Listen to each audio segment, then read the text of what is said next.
Alors, tout d'abord, je vous dis shalom. Je vous salue au nom de Jésus-Christ, le seul vrai Dieu.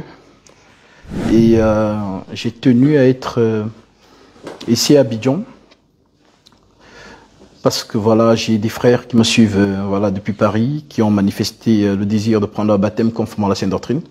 Et j'ai profité pour cette occasion parce que je vois tout ce qui se passe en Côte d'Ivoire concernant les débats interreligieux, concernant voilà, les débats avec des personnes qui prétendent être chrétiens. Et on va dire que les débats se ressemblent. Les débats sont devenus comme, on va dire, des combats de boxe. Et là, il n'y a pas d'édification. Alors moi, je suis venu en tant qu'édificateur. Je suis un enseignant. Et je pars du principe que, de base, nous, on ne croit pas. Les vrais disciples de Jésus-Christ, nous ne croyons pas au Coran. Et je pense que c'est pareil pour vous.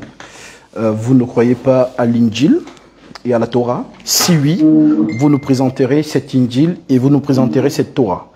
Donc, c'est vraiment un réel plaisir de pouvoir vous éclaircir sur les Saintes Écritures, parce que je pars du principe que vous avez besoin d'enseignement. Et je ne sais pas pour vous mépriser, au contraire, comme Paul pouvait le dire, ce n'est pas par une supériorité de langage ou de connaissance, c'est vraiment à titre d'édification, puisqu'on vous a observé. Et voilà, comme je le disais tantôt dès le départ, en Côte d'Ivoire, les débats avec les personnes qui se disent chrétiens sont devenus en fait des combats de boxe. Voilà, il n'y a rien d'édification, l'autre va donner ses versets, l'autre va donner ses versets coraniques ou quoi que ce soit, et puis tout le monde va partir là. Ceux qui ont été dans le débat ne seront pas édifiés. Ceux qui ont, l'audience qui a assisté ne sera pas édifiée. Donc vraiment, c'est, pour moi, c'est inutile. Donc c'est vraiment dans cette position que je viens. Le frère a proposé justement un thème. Est-ce que Satan est-il fautif dans le jardin d'Éden? Donc c'est le thème qu'il a choisi. Et à la lumière de la Torah et de l'Évangile, je pourrais vous éclairer là-dessus, tout simplement.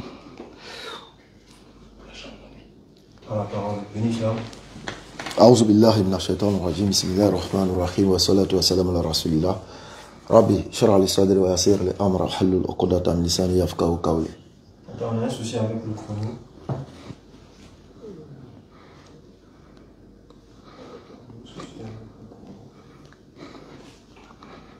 Alhamdulillah, Asbiyallah wa ni'mal wakil. Déjà nous disons salam alaikum à tous ceux qui sont avec nous sur le live. Et nous sommes également très heureux de recevoir le frère Gazbi pour cet échange fraternel. Le frère a parlé d'édification. Et Inch'Allah, en termes d'édification, je pense que on saura s'édifier dans la mesure de nos possibilités.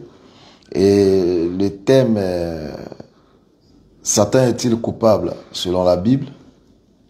Parce que mine de rien, le Coran est le livre qui va venir trancher, nous dire qu'est-ce qu'il en est réellement. Satan est-il coupable? Quelle est la nature de Satan selon la Bible? Et si nous réussissons déjà à détruire ce fondement, je pense que la mort et la résurrection du Christ n'auraient alors plus d'importance ni de valeur. Si déjà la raison fondamentale de son avènement est problématique, je pense qu'il ne vaudrait plus la peine de se fier encore à ce sens salutaire. Et le débat nous permettra d'établir, Inch'Allah, les arguments nécessaires pour la compréhension et l'édification des uns et des autres. Donc moi je suis Béni Islam, du groupe Les élèves d'Abdul Majid, la BAM 1781. Alors aujourd'hui, j'ai été choisi pour représenter le groupe dans cet échange fraternel avec notre frère. On espère que tout se passera bien, qu'à la fin, avec ce joli boubou flambant neuf tout blanc, pourquoi ne serais-je pas en même temps un signe de sa conversion à l'islam? Sait-on jamais. Donc on fait des doigts en espérant que ce boubou soit un symbole de sa conversion pour l'islam. Parce qu'en islam, on prie avec le boubou, même si ce n'est pas obligatoirement une marque ou un symbole de l'islam. Mais déjà, quand on voit quelqu'un dans une soutane pareille, on pense tout de suite à un musulman. Donc, il n'y a pas de hasard. On fait doigt et on espère que les choses vont bien se passer, Inch'Allah. Mais nous tenons déjà à prévenir le frère Gazbi que le thème donné ne sera pas en tout cas du lait à boire. Il faudrait qu'il s'y prépare parce que c'est un thème qui est vraiment difficile et les éléments qui vont s'en suivre ne seront pas du tout aisés pour lui. Voilà, vaut mieux le prévenir déjà d'avance pour qu'il prenne ses dispositions spirituelles en faisant appel, pourquoi pas, au Saint-Esprit, sait-on jamais, voilà, pour plus d'éclater dans ses arguments, Inch'Allah. Succès, voilà. J'ai encore 2 minutes. Ok, donc, alhamdulillah, déjà, Allah nous interpelle en disant que si on interroge les gens du livre et qu'ils ne nous répondent pas, c'est qu'ils ne suivent que leur passion. Mais ce soir, Inch'Allah, vous allez comprendre que les chrétiens parlent de Satan, mais ils ne le connaissent pas. Ils accusent Satan dans la Bible, mais c'est une accusation vaine. Et nous allons découvrir tout cela au cours des instants de développement. Voilà, vous allez comprendre que ils combattent un être qu'ils ne connaissent pas, ils combattent un être qu'ils ne maîtrisent pas, ils ne savent même pas qui il est, puisqu'ils ignorent totalement sa nature. Il faut le Coran pour venir établir cette nature clairement, pour nous dire qui est réellement Satan, quelle est sa nature. Seul le Coran pourra nous édifier ce soir sur en ce qui concerne ce qui s'est passé dans le jardin d'Éden. Inch'Allah. D'accord. Alors, j'ai vraiment entendu l'introduction de mon frère. Et je pense que vous devez vraiment vous préparer dans le sens où, comme je vous ai dit tantôt, de base, aucun vrai disciple du Christ ne croit au Coran. Vous croyez au Coran parce que c'est votre livre de foi. Nous croyons à la Torah et à l'Évangile. Et c'est sur la base de la Torah et de l'Évangile que je vais vous parler de Jésus-Christ. Alors, je vais commencer par lire une écriture pour que tous les musulmans qui nous suivent, vraiment, je vous appelle à vous dépassionner et de vraiment, j'appelle votre lucidité à la vérification des Saintes Écritures. Alors, je vais commencer par lire une écriture pour vous qui va nous introduire. Je suis dans 1 Corinthiens chapitre 14, au verset 6. L'écriture dit: et maintenant, frères, de quelle utilité vous serais-je si je venais en vous parlant en langue, et si je ne vous parlais pas par la révélation, par la connaissance, ou par la prophétie, ou par la doctrine. Alors, nos amis musulmans, vous devez comprendre que dans l'évangile, les disciples du Christ, nous parlons dans les 4 dimensions. Révélation, connaissance, prophétie et doctrine. J'ai défini déjà les 3 choses. La doctrine, ce sont les Saintes Écritures. Ça veut dire, pour accepter une révélation, aucune révélation ne doit contredire la Sainte Doctrine. C'est ce qu'on appelle le fondement. Alors, d'où le fait que l'apôtre Paul dise dans Galates chapitre 1 verset 8, « Si même nous, ou un ange vient du ciel, vous annoncez un autre évangile que celui que nous vous avons prêché, qu'il soit anathème. » Anathème veut dire maudit. En d'autres termes, aucun ange ne peut venir enseigner un autre fondement ou un autre évangile tel que l'évangile que nous avons reçu des apôtres. Alors, sur cette base-là, j'ai déjà marché avec vous dans la doctrine. Parce que, comme Jésus pouvait le dire à Nicodème, si tu ne comprends pas les choses naturelles, comment comprendras-tu les choses célestes? Alors, on ne va pas parler de Satan tout de suite. Satan, c'est sur la terre. Pour parler de Satan, il faut d'abord monter. Mes amis musulmans, il faut d'abord savoir qui il était avant d'être appelé Shaitan ou encore Satan. Je vous parle ici dans l'esprit de la Torah et de l'Évangile, qui seront, selon votre livre, la Sourate 3.3, où votre divinité, dans le Coran, vous donne la classification. Voilà, il a fait d'abord descendre, selon le contexte de l'islam, la Torah, ensuite l'Injil, et il a donné le Coran en troisième position pour confirmer la Torah et l'Injil. Alors, selon donc la Torah, qui est Satan? Celui qu'on appelle Satan aujourd'hui. Donc je monte ici dans Ézéchiel, chapitre 28.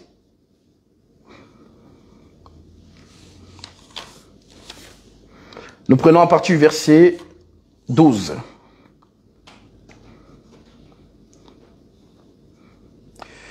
L'Écriture déclare: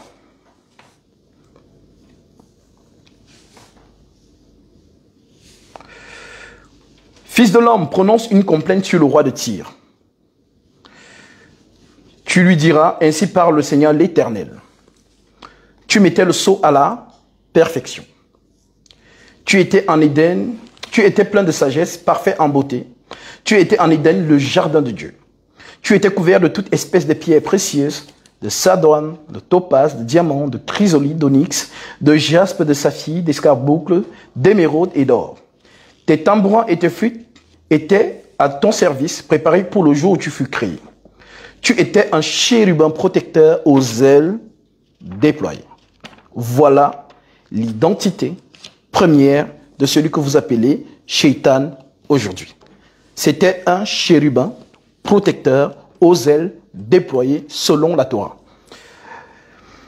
Je t'avais placé, tu étais sur la sainte montagne de Dieu, tu marchais au milieu des pierres étincelantes, a été intègre dans toutes tes voies, depuis le jour où tu fus créé, jusqu'à celui où l'iniquité a été trouvée chez toi.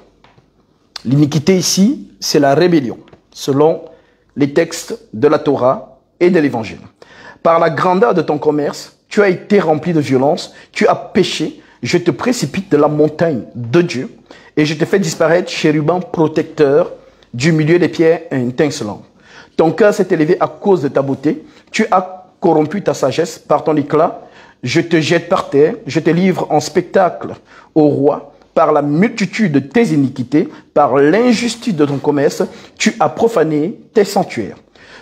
Je fais sortir du milieu de toi un feu qui te dévore. Retenez bien ça, mes amis. Je fais sortir du milieu de toi un feu qui te dévore. Donc avant qu'on ne vienne parler du jardin d'Éden, parce que le jardin d'Éden, nous sommes ici dans la création terrestre. Mais avant la création terrestre, il y a d'abord eu une création céleste. Et dans cette création céleste, étaient donc ces chérubins protecteurs aux ailes déployées, qui par la suite va être déchu. Et lorsqu'il est déchu, une prophétie sort en disant, je répète la prophétie, par la multitude de tes iniquités, par l'injustice de ton commerce, tu as profané tes sanctuaires, je fais sortir du milieu de toi un feu qui te dévore. Alors, maintenant, lorsque nous venons dans le jardin d'Éden,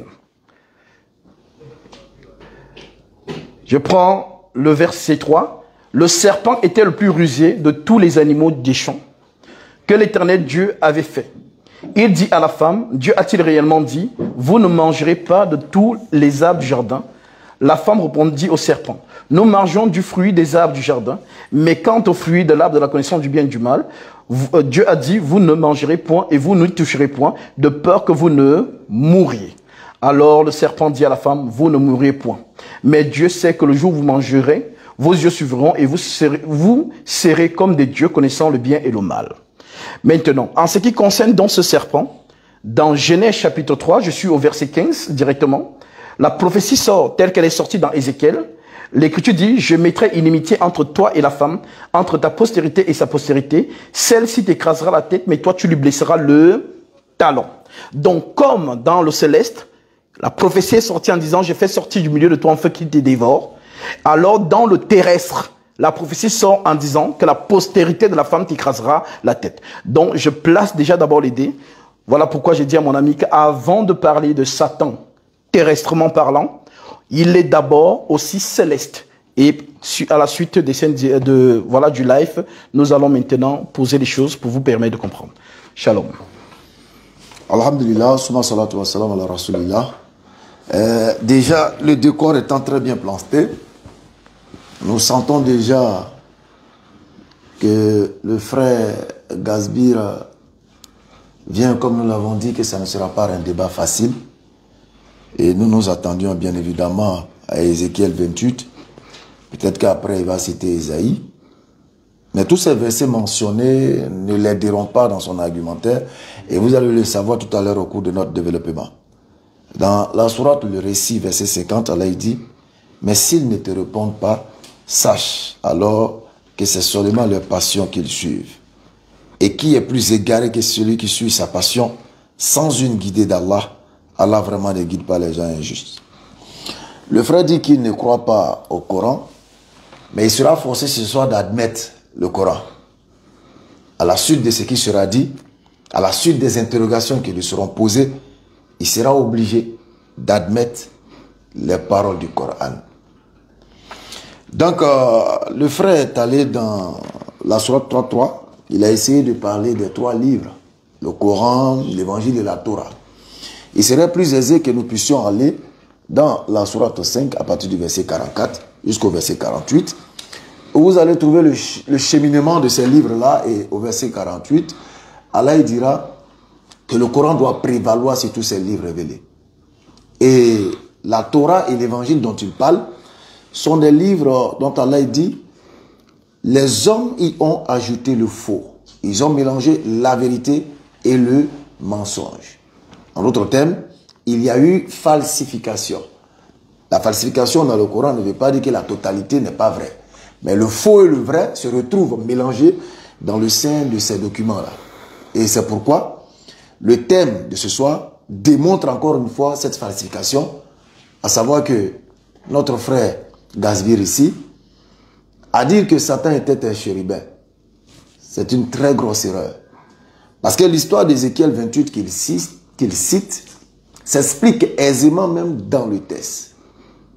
Et le début du texte même donne déjà le contexte de la révélation, qui dit adresse de Dieu au roi de Tyr. Et dans la description du roi de Tyr, ils vont dire que le roi de Tyr était un chérubin protecteur. C'est pourquoi tout à l'heure, il a lu sans faire attention, il a parlé de commerce. Ton commerce. Alors Gazbir va nous dire quel était le commerce de Satan. Parce que dans le même texte, il y a d'autres éléments encore qui viennent accompagner le commerce dont il est question. Pour revenir rapidement dans le jardin d'Éden, avant de revenir encore sur Ézéchiel 28, 12, quand on prend le livre de la Genèse, Genèse chapitre 3 à partir du verset 1er, le décor il est planté. Le décor il est planté. Nous allons lire Genèse 3 à partir du verset 1er. Ensuite nous reviendrons sur Ézéchiel 28. Bien. Genèse chapitre 3 verset 1er. Le serpent était le plus rusé de tous les animaux des champs que l'Éternel Dieu avait fait. Donc ici, le serpent a été fait serpent. Il n'a pas été fait avec une autre nature. L'Éternel Dieu l'a fait serpent. L'Éternel Dieu l'a fait animal parmi les animaux des champs. Et ça va se confirmer plus tard par d'autres propos qui ne seront même pas mes propos. Au cours du débat, on va essayer, comme le frère Gazbir l'a dit, pour l'édification de plus d'une personne, on va essayer d'édifier et lui aussi l'aider à s'édifier sur ce qu'il ignore de Satan. Parce qu'en réalité, les chrétiens ne connaissent pas Satan. Ça, c'est une information peut-être nouvelle pour certains, ancienne pour d'autres. Ils ne connaissent pas Satan. Ce soir, vous allez comprendre qu'ils ne connaissent pas Satan. Et je vais même aider Gazbir à comprendre où a commencé le problème de Satan. Ce n'est pas dans le jardin d'Éden. Ce n'est nullement dans le jardin d'Éden. Dans le jardin d'Éden, Satan n'a aucune présence dans le jardin d'Éden. C'est bel et bien un reptile, un serpent. C'est un reptile, c'est un serpent. Le seul lieu où Satan a pu être chassé, C'est lorsqu'il s'est révélé dans le livre de l'Apocalypse à Dieu, quand il voulait faire son coup d'état.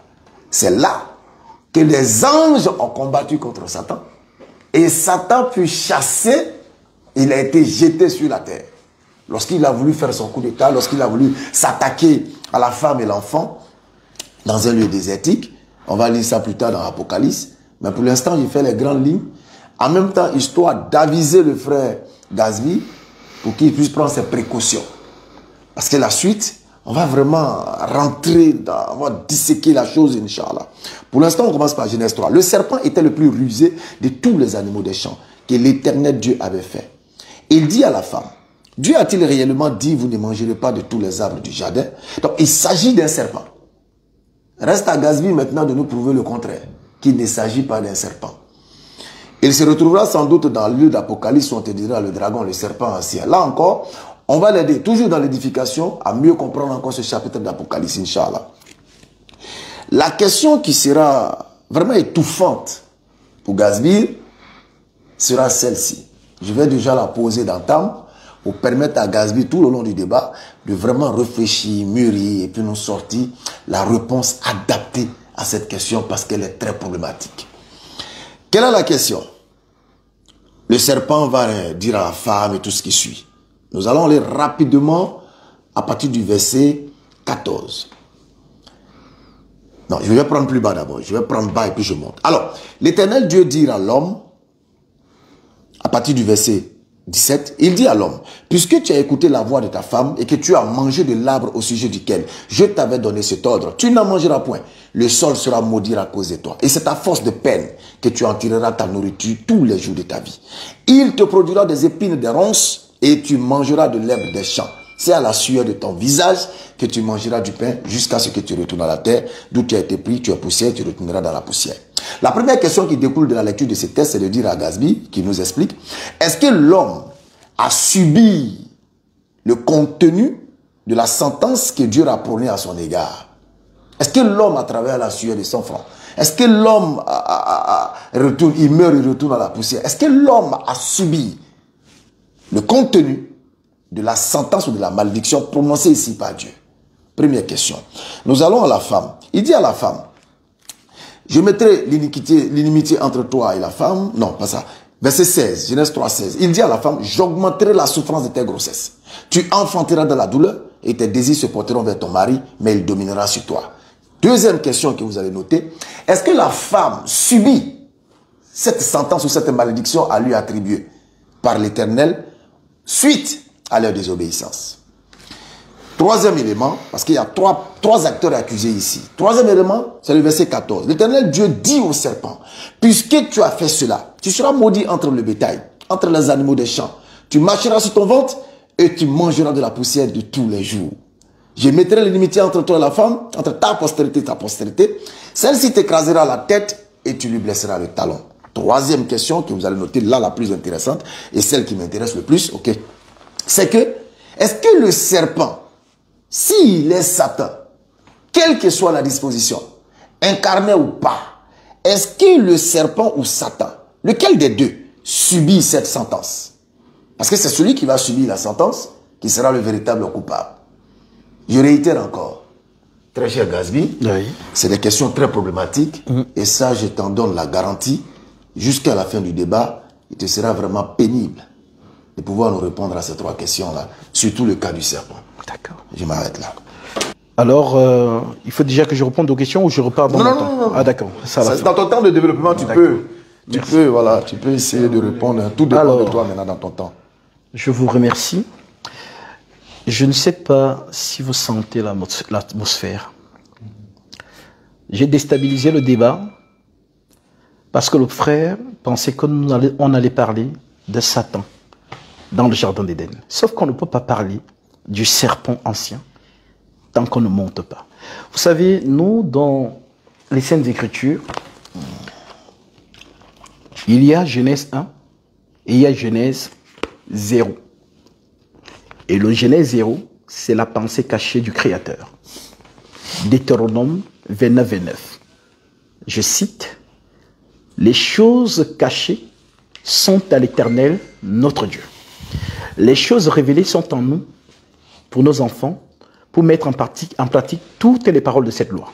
Corrélé à Proverbes chapitre 25, verset 2, la gloire de Dieu, c'est de cacher les choses, et la gloire des rois, c'est de sonder les choses. Voilà pourquoi j'ai déstabilisé le débat. Le frère a pris son intervention, et vous avez vu que, pour moi, je n'ai rien noté, il n'a rien dit. Alors, vraiment, comme je l'ai dit tantôt, dans un tempo d'édification, je suis là en réalité pour vous enseigner. Alors, nous allons commencer déjà par ce qu'il a dit concernant le roi de Tyr, qu'il considère comme un homme. Je vais faire très vite, je vais prendre ici Daniel chapitre 10.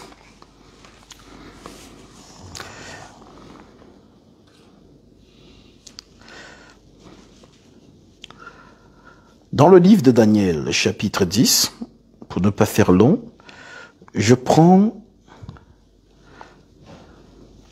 le verset 19. Puis il me dit, ne crains rien, homme bien-aimé, que la paix soit avec toi, courage, courage. Comme il me parlait, je repris les forces et je dis que mon Seigneur parle, car tu m'as fortifié. Il me dit, sais-tu pourquoi je suis venu vers toi? Maintenant, je m'en retourne combattre le chef de Perse. Qui parle ici? C'est Djibril, selon le contexte de l'islam. C'est Gabriel. Alors vous allez me dire, si Gabriel combat maintenant avec des hommes, il n'y a pas de bataille entre un ange d'une telle envergure et un homme. Ça n'a pas de sens. Donc je vais apprendre à Ben, mon ami, que lorsqu'on parle du roi de Perse, c'est comme on parle de Pharaon. Pharaon, ce n'est pas l'homme. L'homme s'appelle Ramsès. L'homme s'appelle Toutankhamon. Mais le trône s'appelle Pharaon. C'est un esprit. En d'autres termes, Satan lui-même. Voilà donc pourquoi, lorsqu'on parle du roi de Tyr ou du chef de Perse, on parle ici de l'entité qui est derrière. Ben, je pense que tu apprends ça aujourd'hui. Voilà pourquoi je vous ai dit dans les scènes, la Torah que vous voyez là, comme l'Écriture le dit, dans, voilà, Isaïe chapitre 29, verset 11, que je vais vous lire. L'Écriture dit, au verset 11,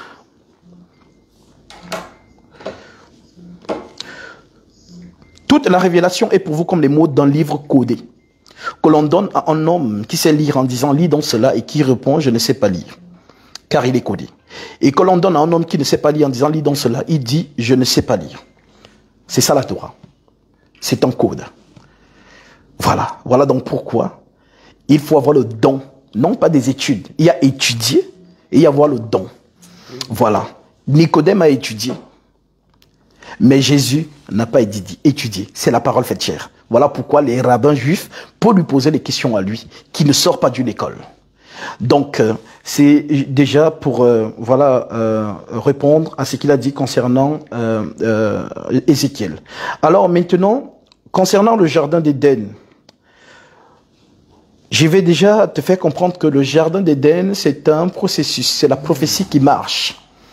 Dans le jardin d'Éden, nous voyons deux entités, mon frère. Nous voyons une entité qui parle avec l'homme et nous voyons une entité qui parle avec la femme.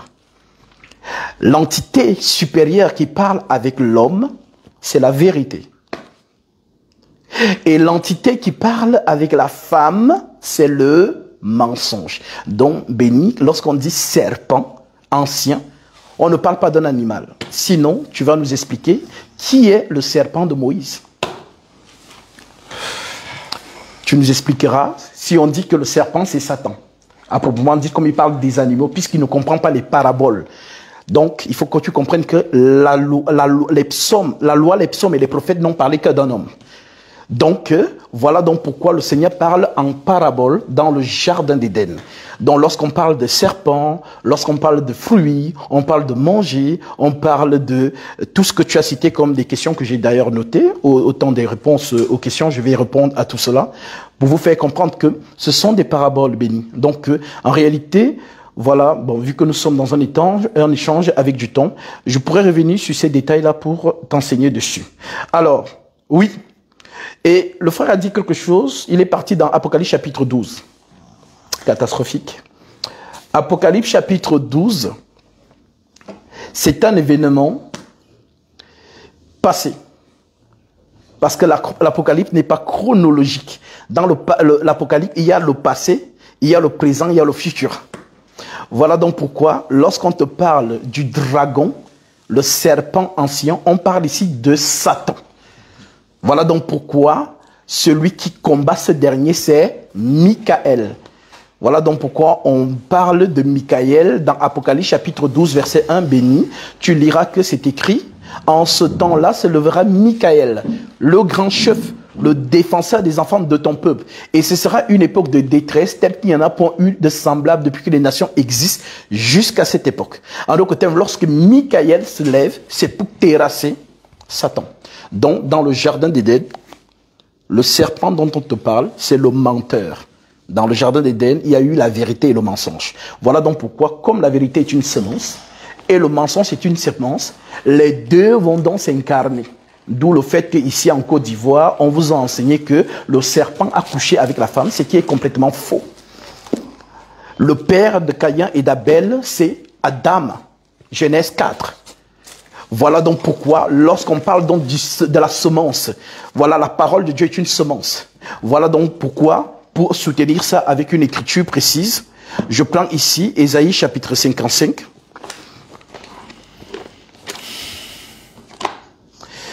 Je prends directement le verset 10. On vous dit ceci.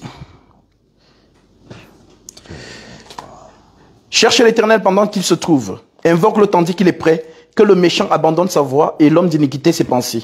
Qu'il retourne à l'Éternel qui aura pitié de lui. À notre Dieu qui ne se lasse point de pardonner. Car mes pensées ne sont pas vos pensées et mes voix ne sont pas vos voix, dit l'Éternel. Autant les cieux sont élevés au-dessus de la terre, autant mes voix sont élevées au-dessus de vos voix et mes pensées au-dessus de vos pensées. Comme la pluie et la neige descendent des cieux et n'y retournent pas sans avoir arrosé et fécondé la terre et faire germer les plantes sans avoir donné de la semence aux semeur, béni. La parole de Dieu est une semence. Voilà donc pourquoi lorsque Dieu lâche la vérité dans l'Éden à l'homme, c'est une semence. Lorsque le serpent lâche son mensonge à la femme, c'est une semence. Ces deux semences vont donc s'incarner et ce sont elles qu'on va donc appeler plus tard Caïn et Abel. Voilà, il me reste combien de temps?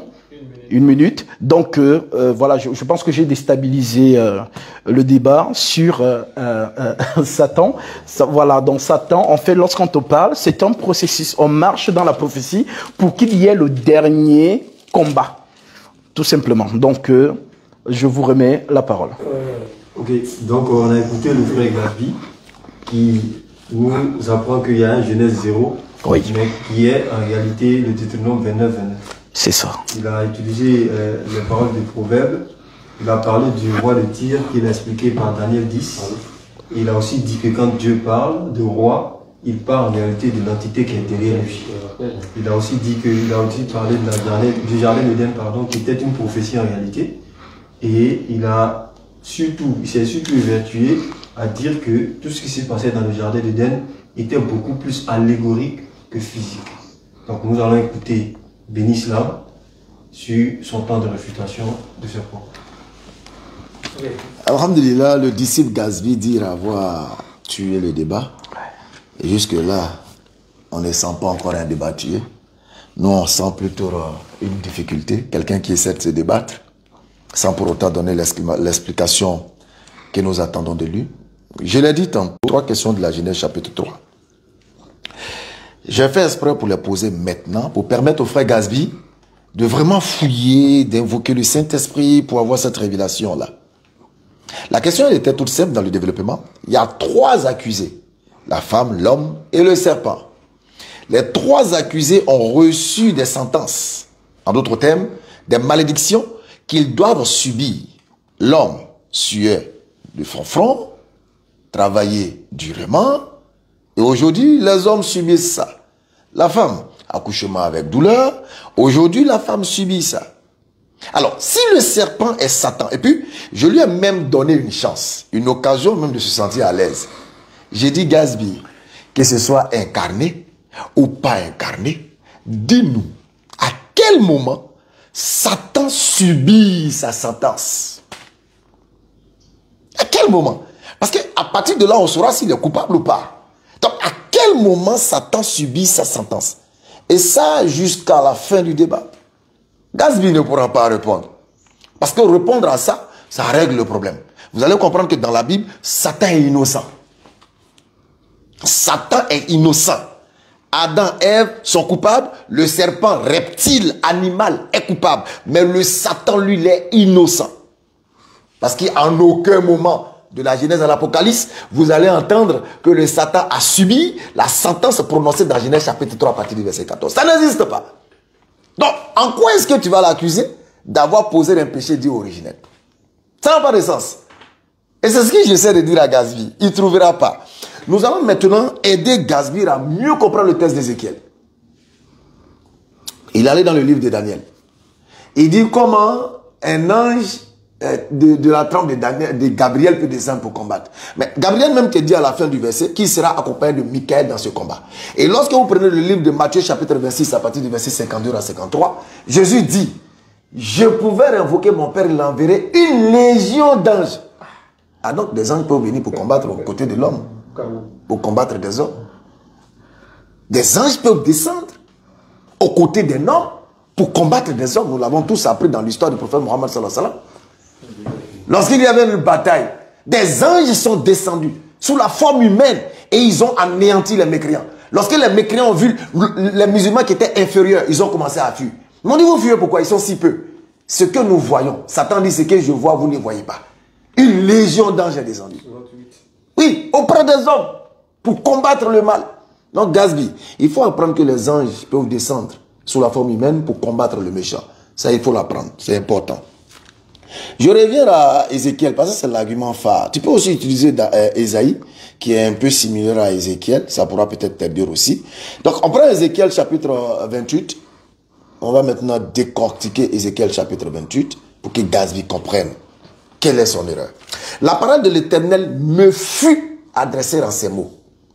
Fils de l'homme, dis au prince de Tyr, ainsi parle l'Éternel, ainsi parle le Seigneur l'Éternel, ton cœur s'est élevé et tu as dit. Le cœur de qui? Le prince de Tyr. Ton cœur s'est élevé et tu as dit. Qui est le tu? Le prince de Tyr.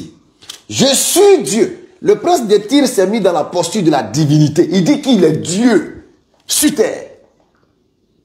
Et c'est ce que Dieu est en train de reprendre. Parce que quand il dit qu'il est Dieu, c'est qu'il avait une certaine carrure, une certaine autorité autonome, une certaine manne financière. Vous allez le comprendre plus tard quand on parlera de commerce. Donc il dit, tu as dit, je suis Dieu. Je suis assis sur le siège de Dieu à cause de son pouvoir. Au sein des mers, toi tu es un homme, Dieu s'adresse toujours au prince, et non Dieu. Tu prends ta volonté pour la volonté de Dieu. Voici, tu es plus sage que Daniel, rien de secret n'est caché pour toi. Tu, le prince de Tyr, par ta sagesse et par ton intelligence, tu t'es acquis des richesses. Depuis quand Satan a acquis des richesses? Hein? Depuis quand Satan a acquis des richesses? On parle de la manne financière du roi ici, qui dans l'abondance de sa fortune, qui dans l'abondance de son autorité, se prenait pour Dieu. Nous continuons la lecture, on va disséquer, tu vas voir. Voici, voilà, je continue. Par ta sagesse et par ton intelligence, tu t'es acquis des richesses, tu as amassé de l'or et de l'argent dans tes trésors. Tu, le prince de Tyr, depuis quand Satan amasse de l'or? Satan aussi riche, il a de l'or, tout ça. L'or n'appartient-il pas à Dieu, selon la Bible? Alors nous continuons. Par ta sagesse et par ton commerce. Qui est le ton ici? Le prince de Tyr. La suite est logique. Tu as accru tes richesses et par tes richesses, ton cœur s'est élevé. Comme je l'ai dit tantôt. Nous continuons. C'est pourquoi, ainsi parle le Seigneur l'Éternel. Parce que tu prends, ta volonté pour la volonté de Dieu, le prince de Tyr. Voici, je ferai venir contre toi, le prince de Tyr, des étrangers, le prince de Tyr, les plus violents d'entre les peuples. Ils tireront l'épée contre ton éclatante sagesse et ils souilleront ta beauté. La beauté de qui? Le prince de Tyr. Il ne s'agit pas de la beauté de Satan. Le prince de Tyr. Le texte d'Ézéchiel est tellement clair. C'est pourquoi nous disons Que ce soit Gazby, parce que Gazby, lui, il est un peu peut-être trop jeune pour comprendre. Allez au-delà de Gazby. Aucun homme religieux ne peut établir la nature de Satan dans la Bible. Ça n'existe pas. Ça n'existe pas. Le seul livre susceptible qui doit prévaloir sur tous les livres, qui peut établir la nature de Satan, c'est le Coran Karim. Il n'y croit pas. Pourtant, il ne peut pas établir la nature de Satan. Nous continuons encore l'étude. Puisqu'il a dit que c'est pour l'édification. Ils, on dit quoi? Tireront l'épée contre ton éclatante sagesse et ils souilleront ta beauté. Depuis quand quelqu'un a tiré épée contre Satan pour le combattre? Non, c'est rien. Ils te précipiteront dans la fosse. Oh, merci Gazby de nous informer que Satan sera tué par des hommes et enterré dans une fosse. Merci Gazby, nous ne le savions pas. Et tu mourras comme ceux qui tombent percés des coups d'épée. Waouh! Satan a donc été tué à coups d'épée. Merci Gazby, merci beaucoup. Alors, au milieu des mers et en face de ton meurtrier, en face de ton meurtrier, tu diras, en face de ton meurtrier, diras-tu, je suis Dieu. Tu seras un homme et non Dieu, sous la main de celui qui te tuera. Oh là là. Donc Satan a été tué par un homme. Merci Gazby pour l'information. Merci beaucoup. Tu mourras de la mort des incirconcis par la main des étrangers, car moi j'ai parlé, dit le Seigneur l'Éternel. La parole de l'Éternel me fut adressée en ces mots. Fils de l'homme, prononce une complète sur le roi de Tyr. Sur le roi de Tyr. Tu lui diras, ainsi parle le Seigneur l'Éternel. Tu mettais le sceau à la perfection. Qui est le tu? Le roi de Tyr. Tu étais plein de sagesse, parfait en beauté. Qui? Le roi de Tyr. Tu étais en Éden. Qui? Le roi de Tyr. Le jardin de Dieu. Qui? Le roi de Tyr. Tu étais couvert de toutes sortes de richesses. Ici, Éden, je vais te prendre tout à l'heure le commentaire. Éden, c'est tout simplement un endroit de gaieté, de joie, de bonheur, d'épanouissement. Et le roi de Tyr se croyait dans un paradis à cause de sa fortune et de son autorité. C'est pourquoi Dieu parle d'Éden. Et Gazmir ne pourra trouver aucun commentateur qui dit ici que Éden ici, il s'agit du jardin d'Éden. On va avancer. Alors, tu étais en Éden. Qui, en disant, référez-vous toujours au verset 12, faire une complainte au roi de Tyr. C'est à lui qu'on s'adresse. Tu étais en Éden, le jardin de Dieu. Tu étais couvert de toutes pierres précieuses. Ils vont commencer à citer ces pierres précieuses-là. Tes tambourins et tes flûtes étaient à ton service. Tu nous montreras dans l'Ancien Testament, dans le Nouveau Testament, où se trouvent les tambourins et les flûtes de Satan. Tu nous montreras dans le Nouveau et dans l'Ancien Testament, toutes ces pierres précieuses citées ici, où Satan était couvert de tout cela. Préparé pour le jour où tu as été créé. Tu étais un chérubin protecteur. Les chérubins sont des anges. Et le roi de Tyr, dans les commentaires, je vais les lire tout à l'heure, je ne suis pas pressé, je vais doucement. Il est déjà là? 30 secondes. Ok. Alors, donc tu étais un chérubin protecteur aux ailes déployées. L'aile déployée ici, c'est l'autorité du roi sur son peuple. Nous continuons. Je t'avais placé, tu étais sur la montagne, c'est-à-dire je t'avais mis au haut niveau. Tu marchais au milieu des pierres étincelantes. Tu as été intègre dans tes voies depuis le jour où tu as été créé jusqu'à ce que l'iniquité soit trouvée chez toi. Par la grandeur de ton commerce, tu as été rempli de violence. Tu as péché. Ok, Inch'Allah. Donc on y reviendra pour la suite. On va décortiquer par la suite, accompagné de certains commentaires, Inch'Allah. Non, c'est bon, c'est bon. Ok. C'est bon, c'est bon. C'est un débat qui ne dure pas en réalité. Franchement, c'est le pourquoi nous disons que vous avez besoin d'être enseigné. Vous voyez que le frère lui-même se contredit. Voilà, le roi des Tyr, ainsi de suite. Voilà pourquoi je vous dis que ce sont des termes allégoriques. Ça ne concerne pas en fait ces derniers. Le frère dit où est-ce que Satan a des trésors, où est-ce que Satan a des choses. Alors je vais juste lire pour rafraîchir. Je vais prendre Luc chapitre 4 pour qu'ils comprennent qu'il ne s'agit pas d'un homme. Ce sont des paroles qui concernent une entité. Alors, Luc chapitre 4. C'est Gazby en face.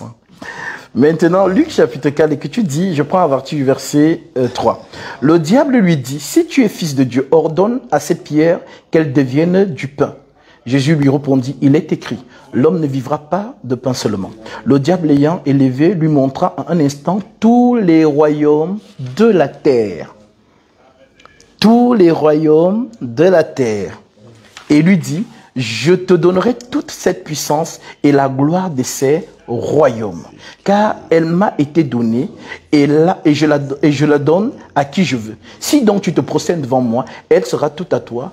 Jésus lui répondit, il est écrit, tu n'adoreras le Seigneur ton Dieu et tu lui serviras lui seul. Voyez-vous? Donc Satan, comme le roi des Tyr, apparemment la terre lui appartient.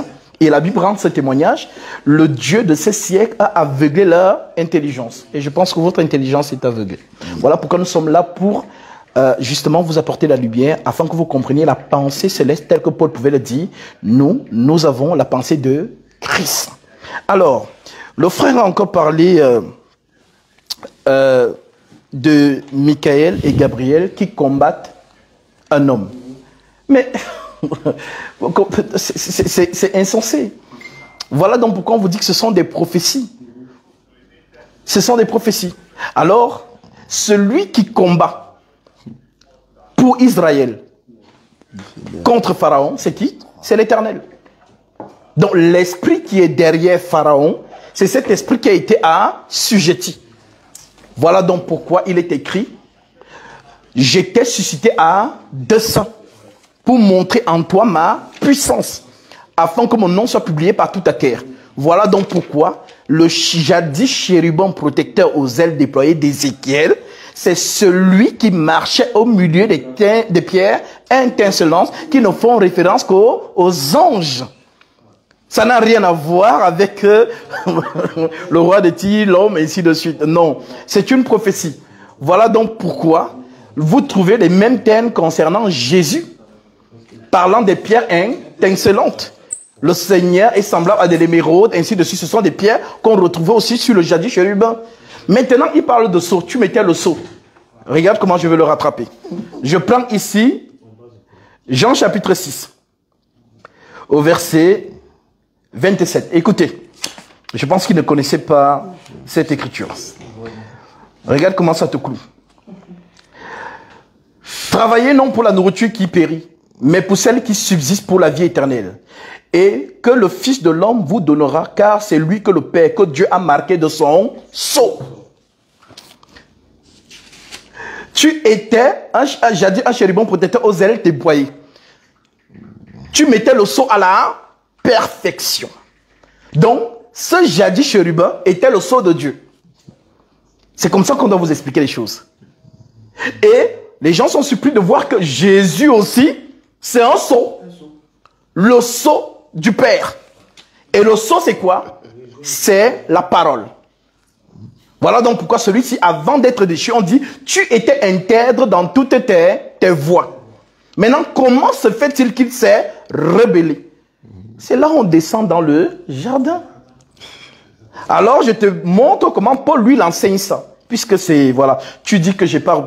C'est dans l'espace des champs des questions que je vais répondre à tes 3 questions sur les sentences qu'on a données à l'homme, à la femme et au serpent. Maintenant, lisons ce que Paul dit. Romains chapitre 7. Écoute, donc, moi, en fait, je n'ai même rien à te dire là-dessus. L'apôtre Paul a déjà dépiécé tout ça. Regarde ce qu'il dit. Romains chapitre 7. L'Écriture dit, je suis au verset 1. Écoutez bien, mes amis. Oui. Ignorez-vous, frères, car je parle à des gens qui connaissent la loi. Que la loi exerce son pouvoir sur l'homme aussi longtemps qu'il vit.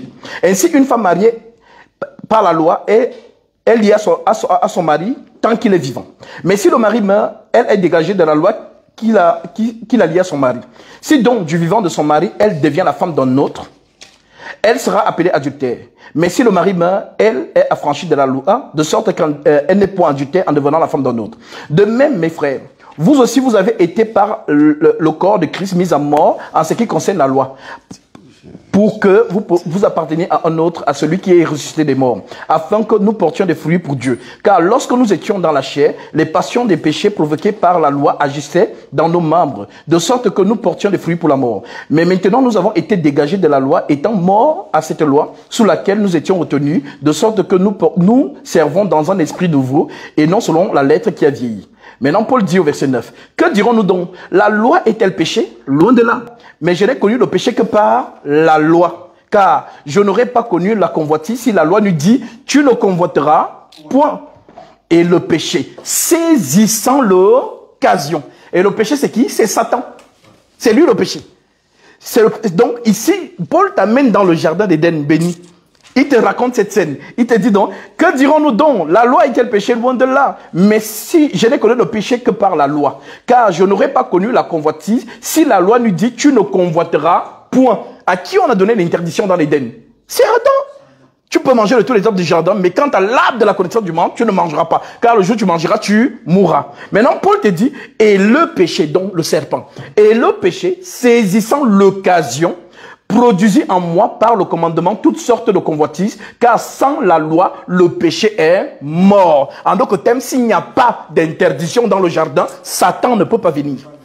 Puisque lui vient dans le jardin pour pousser l'homme à transgresser la loi pour qu'il meure. Donc, maintenant, Paul continue en disant, et au verset 9, pour moi, étant autrefois sans loi, c'est Adam qui il parle d'Adam. Pour moi, étant autrefois sans loi, je vivais. Quand le commandement vint, le péché reprit vie, et moi je mourus. Ainsi, le commandement qui conduit à la vie se trouva pour moi conduit à la mort. Car le péché, saisissant l'occasion, me séduisit par le commandement et par lui me fit mourir.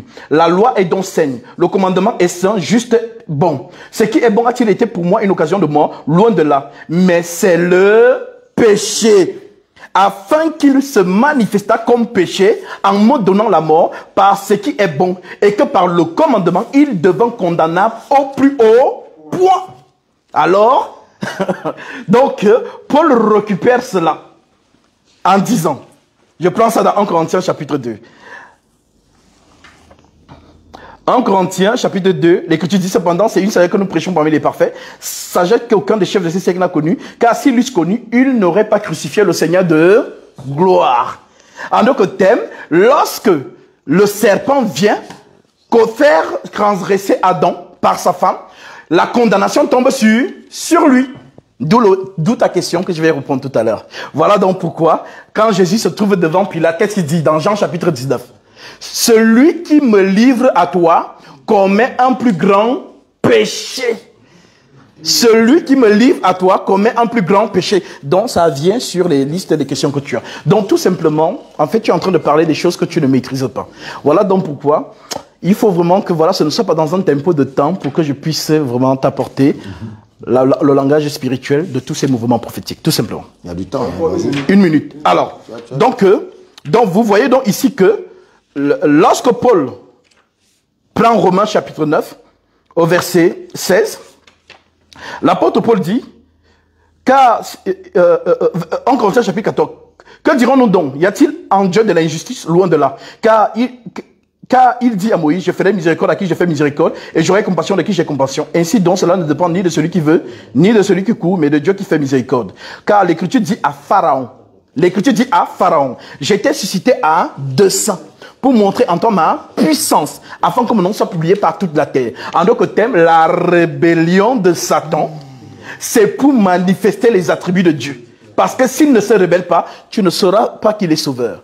Tu ne sauras pas qu'il est guerrier. Tu ne sauras pas. Voilà donc pourquoi, lorsqu'il tabasse Pharaon, un cantique lui est élevé. Exode chapitre 15. L'Éternel étant vaillant, guerrier. Donc vraiment, il faut vraiment, vous avez besoin d'être éclairé. C'est Gatsby, je suis là, donc Ben Islam, en fait, ta pensée, elle est vraiment charnelle. Tout simplement. Alors, mesdames, mesdemoiselles et messieurs, j'espère que vous avez tous constaté, hein, Gatsby dans la fraîcheur est en toute petite transpiration. Parce que il a parlé d'édification, hein, et là, nous sommes en train de l'édifier et vous édifier. Débarrassez-vous de toute passion et faites disposer le Harfokan, votre capacité de discerner le bien du mal, la vérité du mensonge. C'est très important.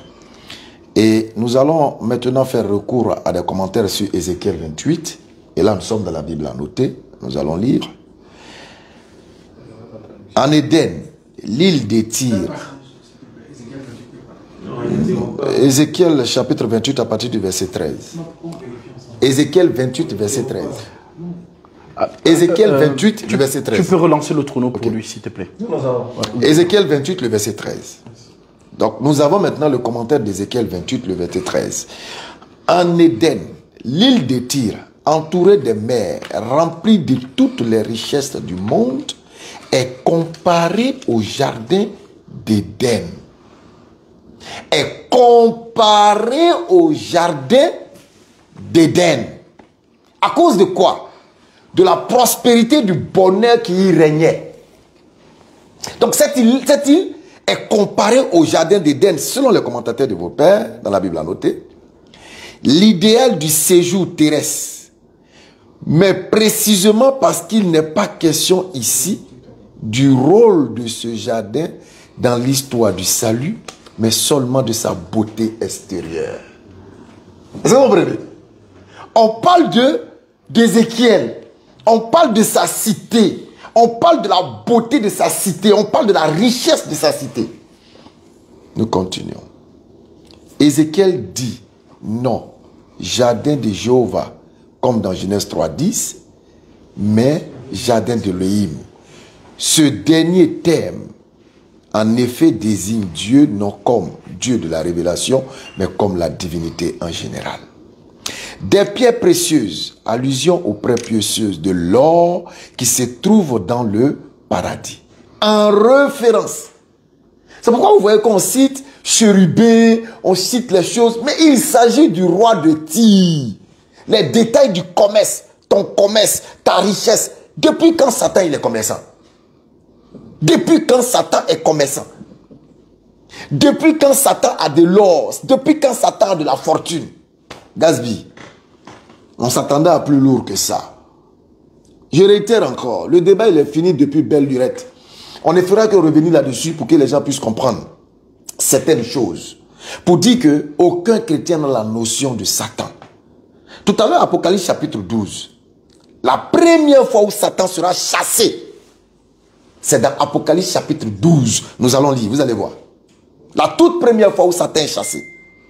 Nous allons lire. Apocalypse chapitre 12. Le débat il est fini dès l'entame. Apocalypse chapitre 12 verset 1er. Un grand signe parut dans le ciel. Une femme enveloppée du soleil, la lune sous ses pieds, une couronne de 12 étoiles sur sa tête. Elle était enceinte. Ici il ne s'agit pas d'Adam, il ne s'agit pas d'Ève. Elle était enceinte. Elle criait étant en travail dans les douleurs de l'enfantement. Un autre signe parut, etc., etc. On va lire. Un autre signe parut encore dans le ciel. Voici, c'était un grand dragon rouge, ayant 7 têtes d'icônes, et cette tête était 7 diadèmes. Sa queue entraînait des étoiles. On dit maintenant, verset 5, elle enfanta un fils qui doit paraître, etc. La femme s'enfuit dans le désert, où elle avait un lieu préparé par Dieu. Il ne s'agit pas d'Ève ni d'Adam ici. Il y eut guerre dans le ciel. Michael et ses anges combattirent le dragon. Et le dragon et ses anges combattirent contre eux. Mais il ne fut pas plus fort et leur place ne fut plus trouvée dans le ciel. Il fut précipité. Le grand dragon, le serpent ancien, appelé le diable et Satan, celui qui séduit toute la terre, il fut précipité sur la terre et ses anges furent précipités avec lui. Donc à quel moment Satan est chassé? C'est lorsqu'il va vouloir s'attaquer à cette prophétie de la femme qui se trouve dans le désert. Montrez-nous où dans l'histoire d'Adam et Ève, Satan a été chassé du jardin. Donnez-nous un texte qui atteste que c'est à partir de l'histoire de la femme d'Adam et Ève que Satan a été chassé. Montrez-nous ça. Montrez-nous le texte. Va sur Google, tape et cherche. Ça n'existe pas. Ici, on se trouve dans un corps de petit de manga. On parle d'un dragon. On parle d'un serpent ancien.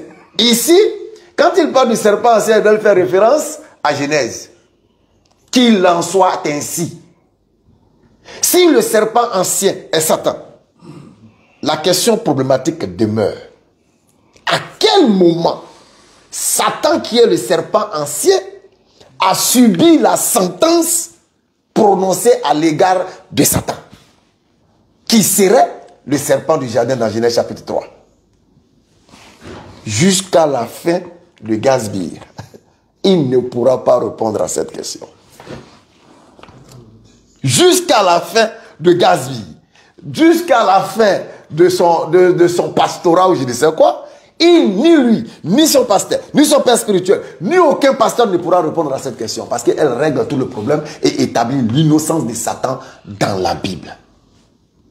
C'est le Coran qui va venir ressortir l'histoire véritable. Parce que le Coran doit prévaloir sur tous les autres livres. Quand nous lisons l'histoire du Coran, dans la sourate 2 déjà, quand nous lisons, vous voyez que Satan va les faire glisser. Dieu va leur donner les paroles de la repentance. Ils vont se repentir. Dieu va agréer les repentis. Et Dieu va chasser. Allah va chasser Satan. Parce qu'il a induit Adam et Ève en erreur. Il va le chasser du jardin d'Éden.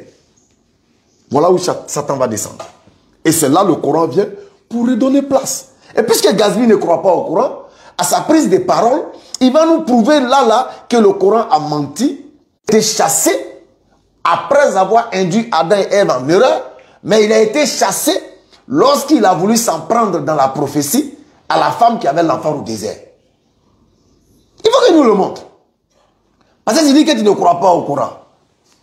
Et le Coran te dit que Satan a été chassé parce qu'il a fait induire Adam et Ève en erreur.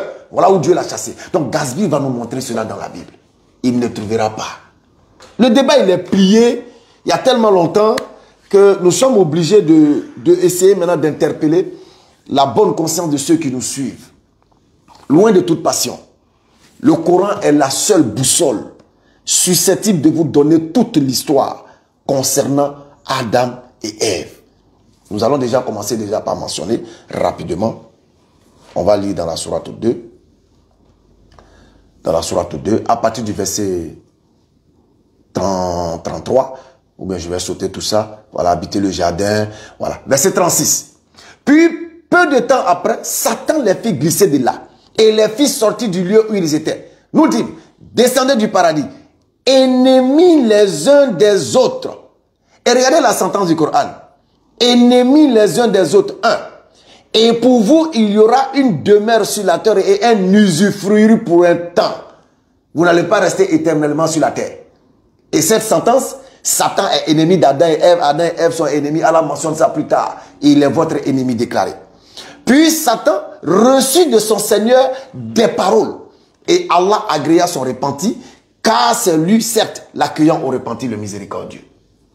Donc, quand Satan va les induire en erreur, Dieu, Allah les chasse, descendez. Ils vont implorer la miséricorde d'Allah. Et Allah va leur dire, nous dit, descendez d'ici vous tous. Toutes les fois que je vous enverrai un guide, ceux qui le suivront n'auront rien à craindre et ne seront point affligés. Donc les prophètes vont venir successivement pour nous faire le rappel, pour nous amener à nous maintenir sur la voie de Dieu. Donc la raison du refoulement de Satan, c'est parce qu'il a induit Adam et Ève en erreur. Et ça, c'est le Coran qui le dit. Tu dis que tu ne crois pas au Coran. Tu vas nous sortir dans la Bible la raison pour laquelle Satan a été chassé. On verra un test clair, Gazvi. D'accord. Et mon eau de baptême ce soir, ça sera dans la douche. En direct. Inch'Allah. J'ai encore du temps? D'accord. Donc, Gazvi, nous continuons toujours avec l'histoire de Satan dans le Coran. Nous allons aller à la sourate 7. Là-bas, il y a encore d'autres détails.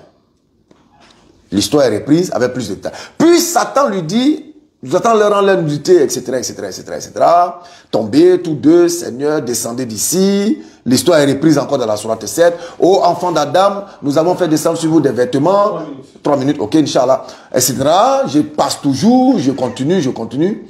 Mon Seigneur a commandé l'iniquité, etc., etc.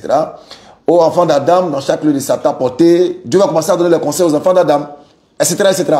Donc, Satan sort parce qu'il a induit Adam et Ève en erreur et il devient leur ennemi déclaré. Celui qu'il faut combattre par ses incitations au mal, celui qu'il faut combattre parce que c'est celui-là qui va, après être chassé du jardin, parce qu'il était parmi les anges, mais pas un ange, il était un djinn, comme le Coran l'a si bien mentionné. Satan était un djinn, ce qu'on appelle communément un génie. Voilà, un génie. Voilà la nature de Satan. C'est pourquoi Satan avait la capacité de dire à Dieu non, avait la capacité d'induire Adam et Ève en erreur parce qu'il était doté de la raison. Et Allah dit dans le Coran, nous avons créé les hommes et les djinns rien que pour qu'ils m'adorent. Parce que eux, ils ont une capacité, ils ont la capacité de pouvoir dire non, la capacité de pouvoir dire oui. Et Satan se trouvait dans ce lot sans pour autant être un ange.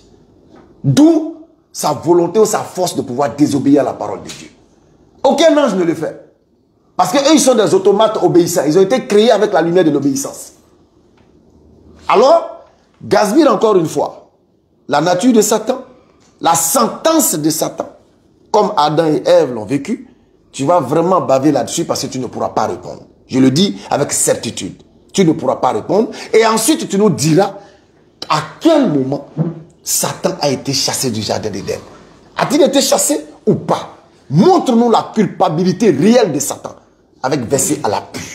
Nous disons, et nous terminons par cela, c'est bel et bien un serpent, un reptile animal qui est coupable si vraiment il y a péché originel. Salam alaikum. D'accord. Qui commence par poser la question? Voilà, comme vous avez été le premier à parler, Ah, d'accord. vous avez 1 minute pour poser votre question. D'accord. Ça peut être 1 ou 2 questions, mais en tout cas, il a 3 minutes. Exactement. Alors, je vais toujours aller dans son élan. Une question. Voilà.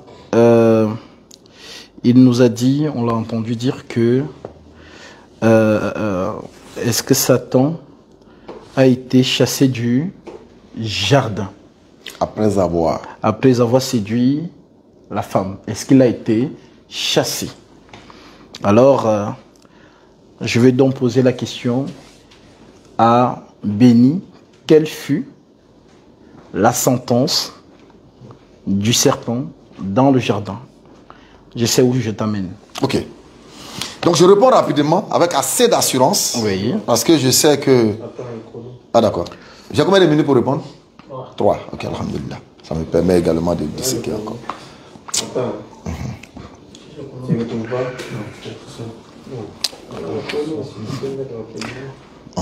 Alors je peux lancer le mien.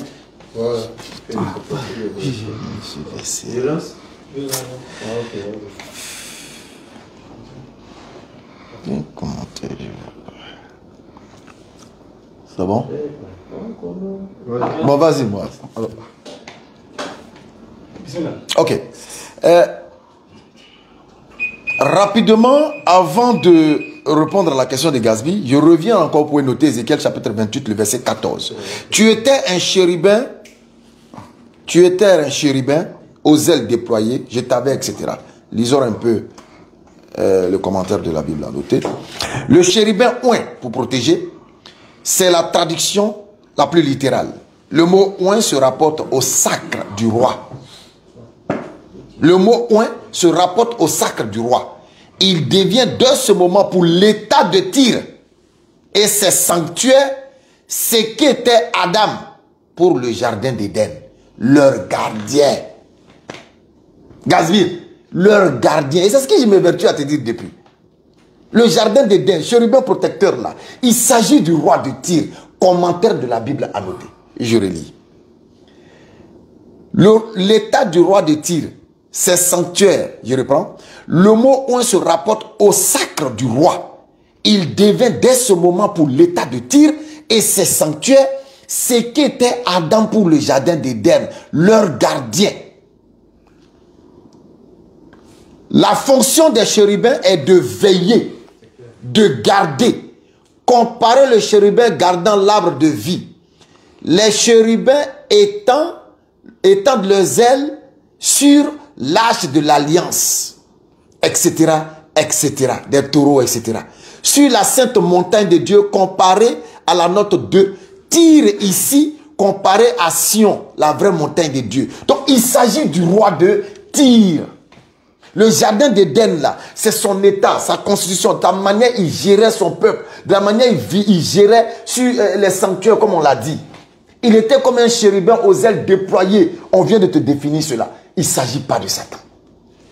Pour revenir maintenant à ta question rapidement, quelle était la sentence du serpent?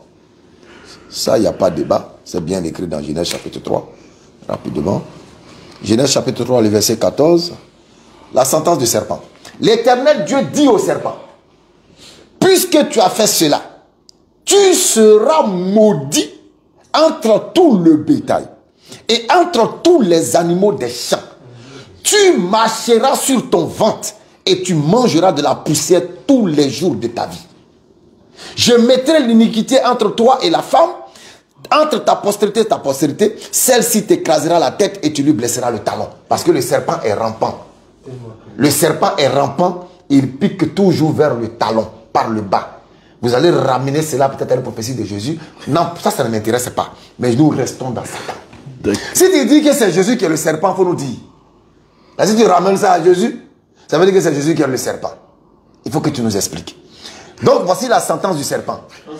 Est-ce que le serpent, Satan, était-il un animal parmi les animaux des champs? Satan était-il maudit parmi tout le bétail? C'est un ange, comme tu l'as dit, ou bien c'est un animal? Il faut nous clarifier, Baba. Voici ta réponse, voici la sentence. J'attends maintenant ce que tu vas dire dessus. D'accord.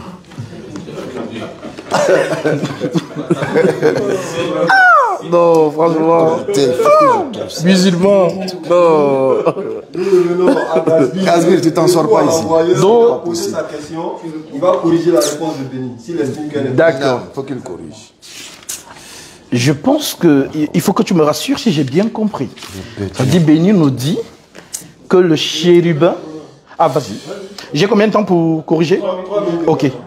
Béni, si j'ai bien compris, il nous dit que le chérubin qui gardait le jardin, c'était... Donc, je te repose. Est-ce que j'ai bien entendu que tu as dit que le chérubin dans le jardin, c'est Satan? Non, je n'ai jamais dit ça. Ah d'accord, tu as dit quoi? Vas-y, je te... Par rapport au roi de Tyr, oui. Dans le commentaire, là, dans le texte, on dit, tu étais un chérubin aux ailes déployées. Oui. Et dans le commentaire, je relis, tu vas mieux comprendre. Voilà. Alors, voilà. Le mot oint se rapporte au sacre du roi. Il devient dès ce moment pour l'état de Tyr et ses sanctuaires ce qui était Adam pour le jardin d'Éden, c'est-à-dire le gestionnaire. Leur gardien, la fonction des chérubins est de veiller, de garder. Comparer le chérubin gardant l'arbre de vie, puisqu'on lui dit au roi de Tyr qu'il était un chérubin protecteur aux ailes déployées. Donc on lui dit, non je viens. Non, écoute-moi. Donc maintenant, lui il emploie le terme Satan. Moi je n'ai pas employé Satan. Un instant. C'est bon? J'ai compris. Non, j'aime bien le clarifier. J'ai compris. En fait, j'ai compris ce qu'il a dit. J'ai jamais entendu. Ce qu'il dit, c'est quoi? C'est qu'il est en train de lire en commentaire. Voilà, il est en train de lire en commentaire. Et dans le commentaire, on lui fait comprendre que, parce que dans Ézéchiel 28, on dit que, on dit au roi de Tyr, tu étais un chérubin protecteur aux ailes déployées. Voilà. Maintenant, nous on dit dans la Torah que lorsqu'on parle dans Genèse, Ézéchiel 28, on fait référence à qui? À Satan. Voilà. Maintenant, lui, il dit donc que le protecteur de ce jardin-là, c'était le roi de Tyr. Maintenant, c'est pourquoi je lui ai posé la question. Est-ce que justement, il est en train de faire comprendre que dans le jardin d'Éden, Satan était le chérubin? J'ai dit non. D'accord, ok, maintenant c'est bon alors. Je pense que ça a été mal compris. Non. Ah, c'est bon alors, c'est bon. On peut mettre... Oui, voilà.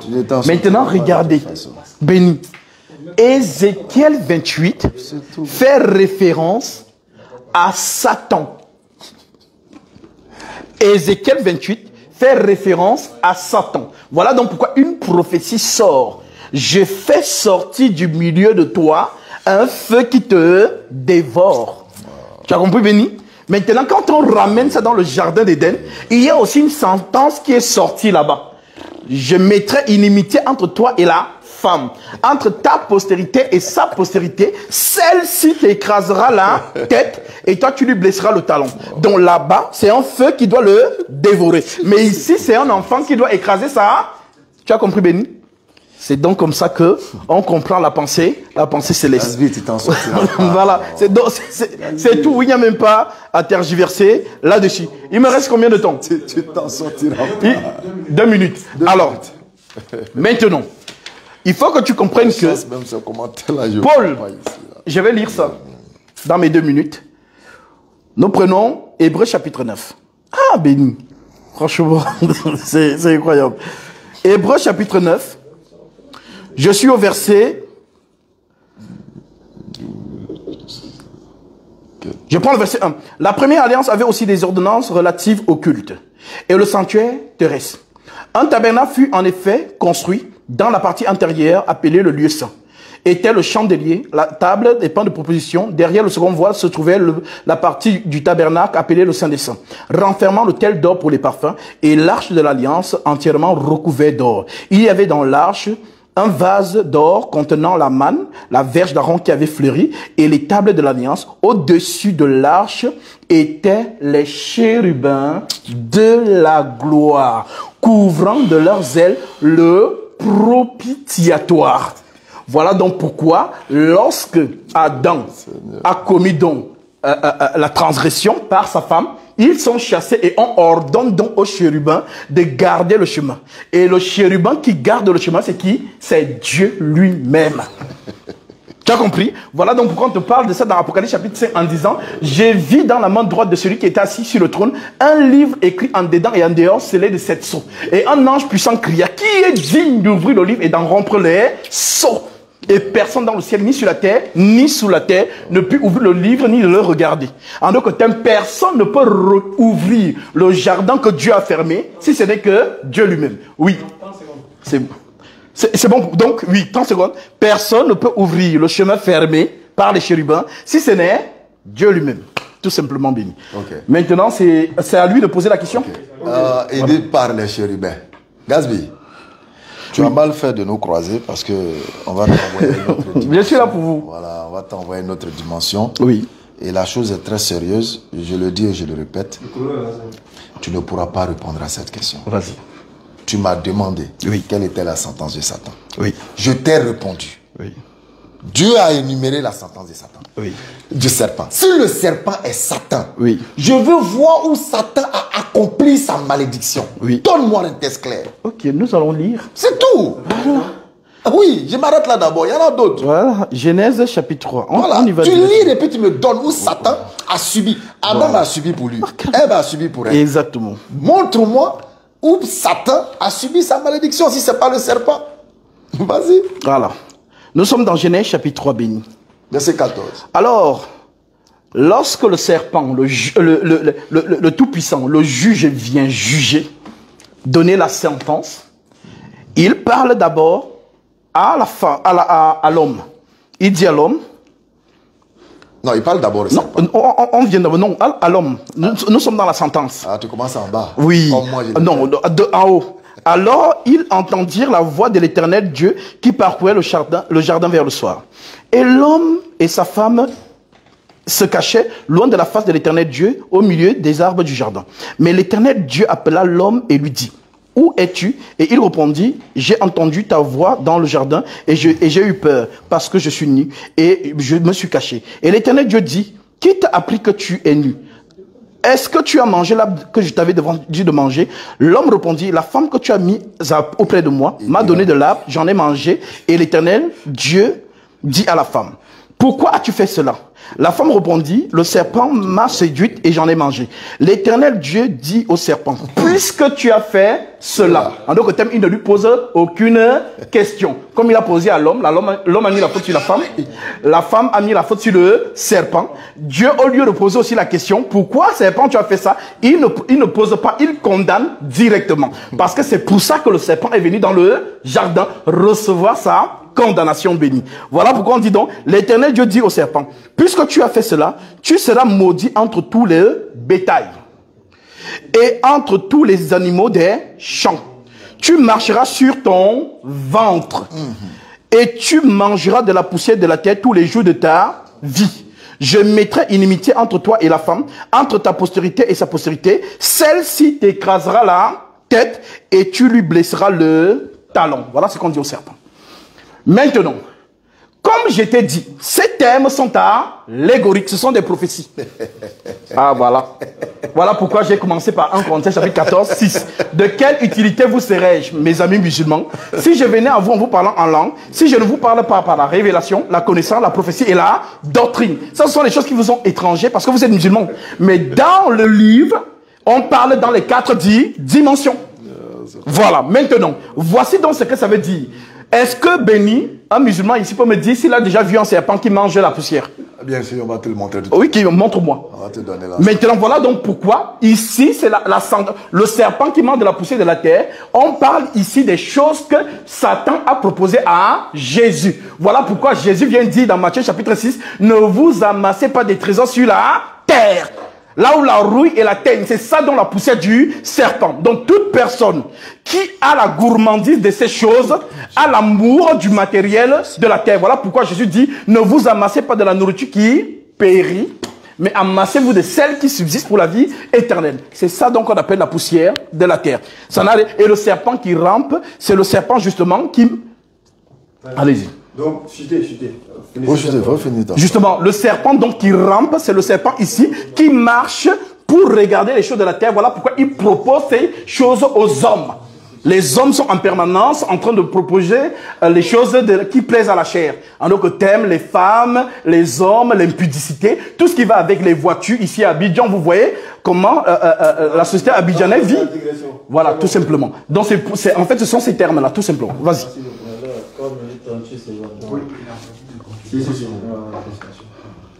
Alors, Denis, retour à l'envoyeur. Voilà.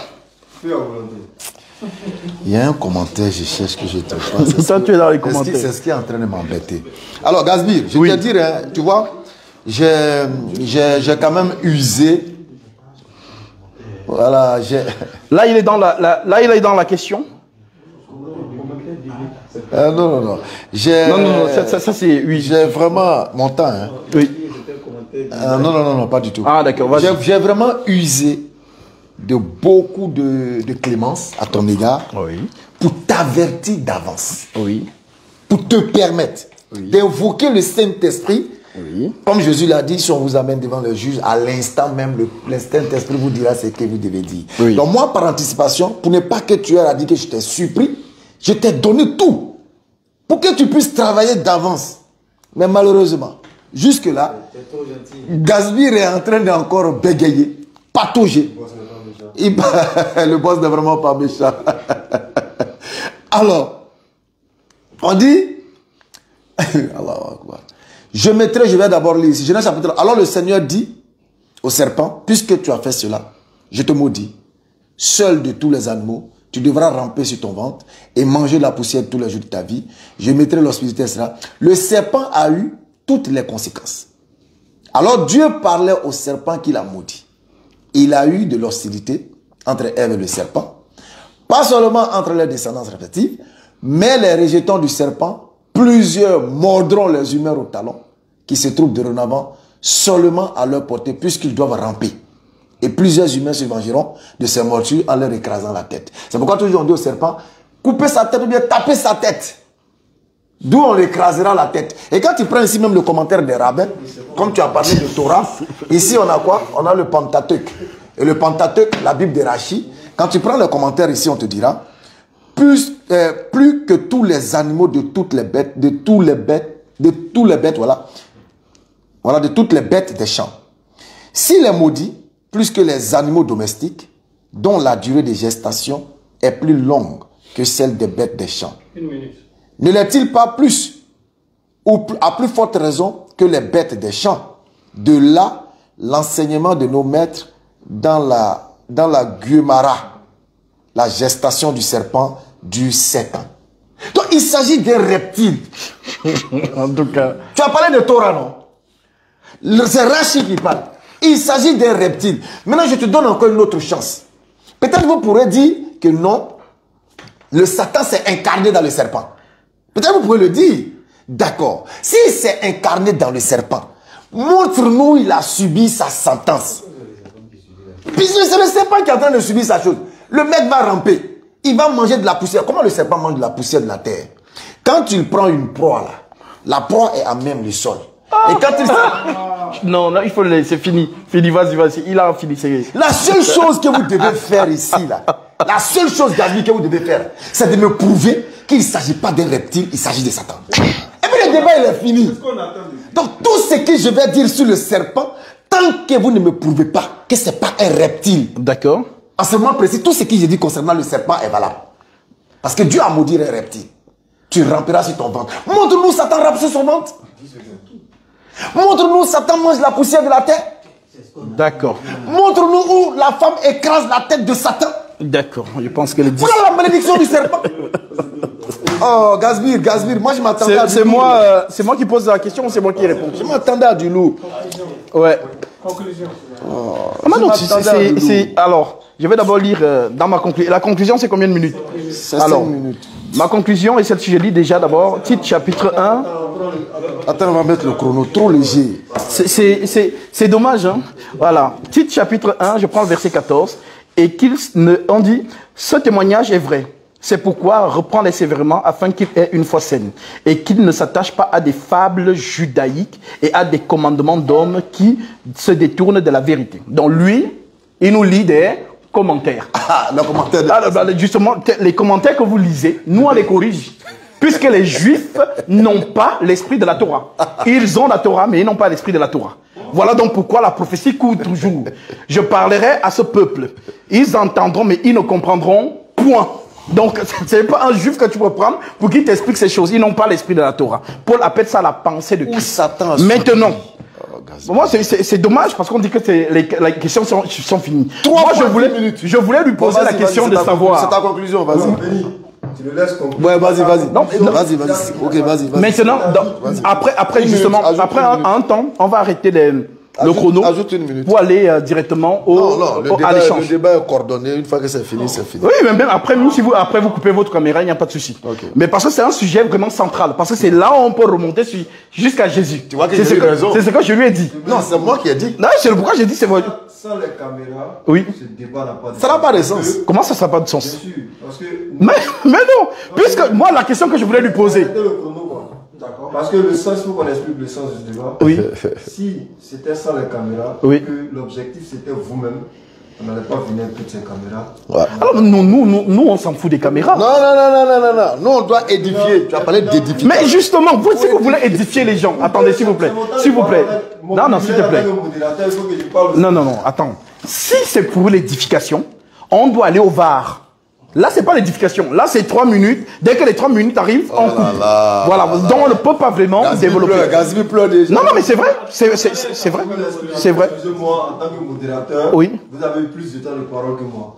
Le sens des caméras, c'est à cause des fidèles qui sont derrière Gazbi et des frères musulmans qui sont derrière Benislam. Exactement. C'est un prédicateur, vous êtes prédicateur. Exactement. Oui. Vous êtes des bergers en ce sens. Oui. Vous avez des brebis qui se reconnaissent en vous. Oui. Qui n'ont pas forcément le temps et la disponibilité pour s'imprégner des Écritures. Vous qui êtes les témoins oculaires des textes, oui. Vous en sortez les éléments. Étant donné que lui, il dit détenir la vérité et que vous dites détenir la vérité, oui. Eux, maintenant, ils s'asseyent, ils vous regardent. Comme justement. une équipe de football. Justement. Celui qui tape son ami est alors véridique. D'accord. Donc, ce sera à eux de juger. Si on était les caméras, oui. Alors, maintenant, c'est pourquoi j'ai dit, quand tu as parlé de l'équipe de football, il y a ce qu'on appelle dans le football actuellement, ce qu'on appelle le VAR. Le VAR, c'est aller aux Écritures. Mais ça, voilà pourquoi. Non, voilà. Lui, il est allé dans les textes des. Des débats. Oui. Vas-y alors, vas-y. Alors, je lui pose la question. Le public. C'est bon. Je lui pose la question. Non, c'est ta conclusion. Hein. Oui, dans ma conclusion, pour lui montrer. Dans ma conclusion, je lui pose la question. Dans ma conclusion, parce qu'en fait, sinon, ce n'est pas édifiant. Dans ma conclusion, je lui pose une question. Où est-ce que la tête du serpent a été écrasée, puisqu'il parle de sentence? Voilà, on a parlé de la poussière. Mais il y a aussi, je mettrai une inimitié entre toi et la femme. Entre ta postérité et sa postérité, celle-ci t'écrasera la tête, mais toi tu lui blesseras le talon. La prophétie s'accomplit où? C'est pas à moi de répondre à cette question. Mais comment il peut me poser une question? Maintenant tu comprends. Comment il peut me poser une question alors que moi je lui pose une question sur Satan qui serait le serpent? Mais c'est pas possible. Non, tu me poses une question, je ne réponds pas puisque ton... Oui, bah vas-y. Justement, ton modérateur dit que c'est la conclusion. Donc c'est comme si on n'était plus dans le débat et qu'on saluait les gens. Non, tu es dans ta conclusion pour conclure. Voilà donc pourquoi... Voilà donc pourquoi j'ai dit, il va nous montrer ça. Où est-ce que cette prophétie s'accomplit? Maintenant, dans les textes, je vais prendre... Quand Satan est chassé du ciel, puisqu'il a demandé cette écriture, je prends Apocalypse chapitre 12. Voilà, directement. Et tu vas comprendre que cela nous ramène jusqu'à Jésus-Christ. Tapotez l'écran, partagez le live. Apocalypse, chapitre 12. Je prends le verset 10. L'Écriture dit... Et j'ai entendu dans le ciel une voix forte qui disait, maintenant le salut est arrivé, et la puissance et le règne de notre Dieu, et l'autorité de son Christ, car il a été précipité l'accusateur de nos frères, celui qui les accusait devant Dieu, devant notre Dieu, jour et nuit. Ils l'ont vaincu à cause du sang de l'agneau et à cause de la parole de son témoignage. En d'autres termes, le sacrifice de Jésus, c'est ça qui fait en sorte que l'ennemi ne puisse plus accuser. Donc, ce que tu dis que où est-ce qu'on a chassé Satan dans le jardin d'Éden? Dans le jardin d'Éden, ce n'était pas chassé. Dans le jardin d'Éden, c'est la sentence qui sort. On doit écraser sa tête. Voilà pourquoi je te pose la question. Montre-nous, toi, explique-nous à tes internautes, où est-ce que la tête de Satan a été écrasée. C'est ça dans la profondeur. La vraie question que vous fuyez, elle est celle-là. Montrez-nous dans sa conclusion, et moi je lui donne même encore, s'il veut prendre 10 minutes pour qu'il nous développe sur ça, qu'il nous explique où est-ce que cette prophétie s'accomplit, tout simplement. J'en ai terminé. D'accord, Béni, il te fait une faveur et moi je te l'accorde. Voilà. Si tu es disposé à t'étendre là-dessus. Je vais mettre... Il a fini sa conclusion. Voilà. Oui, moi j'ai fini ma conclusion. 5 minutes. Ok. Mais si tu interviens sur la question qu'il a dit, moi je suis le 10. Okay, donc, non, il n'y a pas de souci. Vas-y. Je vais gérer ça. Alors, alhamdulillah, summa salatu wa salam ala rasulillah. Nous remercions déjà tous ceux qui sont restés avec nous durant ce live-là. Je pense que le live vous sera bénéfique ici-bas. Et ça va vous permettre de sortir de la passion et d'embrasser la véritable lumière qui n'est rien d'autre que l'islam. Vous avez compris au travers des agissements de Gazby qui transpire à grosse goutte dans la frayon, dans le climatiseur, que le sujet était vraiment de taille et il n'avait pas toutes ces connaissances qu'il vient de recevoir ce soir. Il se concentrait sur Ézéchiel. J'aurais même voulu que tu partes également dans Isaïe parce qu'il y a un verset similaire. Je t'aurais encore enseigné là, mais malheureusement tu es resté dans Ézéchiel. Alors Gazbir, la question que tu me poses est tout simplement une fuite en avant et une couverture du refus de répondre à ma question. D'accord. Parce que vouloir que moi je te réponde, oh c'est là-bas se trouve moi mon inquiétude. Satan a reçu sa malédiction et une liste de malédictions. C'est à toi, pardon, le serpent a reçu sa malédiction et une liste de malédictions. C'est à toi maintenant de nous dire la malédiction que vous voyez, puisque le serpent en question serait Satan. Voici où Satan va subir sa malédiction. Voici où la femme va écraser sa tête. Voici où Satan va ramper. Voici où Satan va manger la poussière de la terre. Voici où Satan sera parmi les animaux. C'est ce que moi j'attends de toi. Et tu reviens vers moi, espérant bénéficier d'un enseignement que je t'ai déjà transmis. Gazby, tu n'auras ta réponse dans tout ce que je t'ai donné.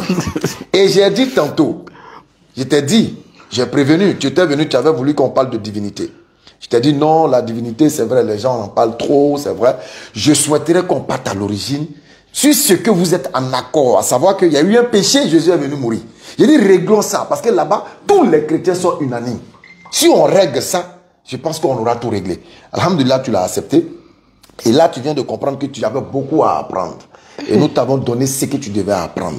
Satan, Incroyable. Satan dans la Bible, et vous l'avez constaté, est innocent. Gazbir a été dans l'incapacité de nous montrer où Satan a été coupable en obéissant ou en appliquant sa malédiction. Incapable. Donc Satan dans la Bible est innocent.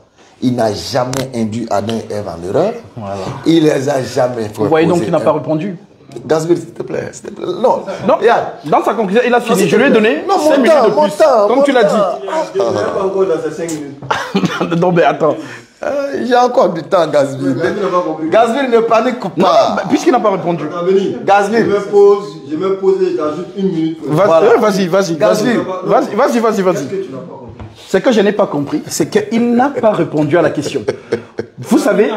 Oui, non. Donc, s'il vous plaît. Pourtant, j'ai répondu. Oh là là, s'il vous plaît. Vas-y, modérateur va régler ça. J'ai dit ceci. Nous sommes dans le VAR. Le modérateur va gérer ça. Vous êtes entré dans la Torah. Genèse. Qu'est-ce que c'est? La VAR, c'est lorsqu'on vérifie une vérité. Par exemple. Est-ce que c'est inclus dans notre débat? Attends, s'il te plaît. C'est toi qui as parlé de football tout à l'heure. Ouais. Alors, dans le football, il y a ce qu'on appelle la VAR. Ça veut dire que quand il y a hors-jeu, On va vérifier. Ok, d'accord. Non, c'est... Allons dans la VAR. Voilà, maintenant, comme j'ai dit... oh là là, mais vous m'interrompez. Excusez. J'ai dit ceci. S'il vous plaît, juste, je termine juste dessus. Et puis je te donne la parole. Vous avez la parole. Oui. Allez-y. Oui, j'ai dit ceci. S'il vous plaît, on va terminer, s'il vous plaît. Il faut que ceux qui nous suivent. Alors, voici ce que je dis. Non, c'est bon, je finis. Je finis par là, s'il vous plaît. Gasbir est paniqué. Alors, j'ai dit ceci. Vous voyez, c'est ce qu'on appelle... Non, excusez-moi. Oui. Oui, je sais, mais non, s'il te plaît. Gasbir, Oui. Monsieur Gasbir. Oui. Je vais un peu hausser le ton, peut-être que comme ça on va me comprendre. Oui. Monsieur Béni est en train de parler. Oui, ça on a compris. On vous avait donné vos 5 minutes de conclusion. Oui. Dans vos 5 minutes de conclusion, vous avez posé une question. Oui. Et la question a failli faire polémique. J'ai dit Oui. que je demandais à Béni. Parce que vous avez dit que vous lui ajoutez même 5 minutes. Parce qu'il a droit à 5 minutes. Oui.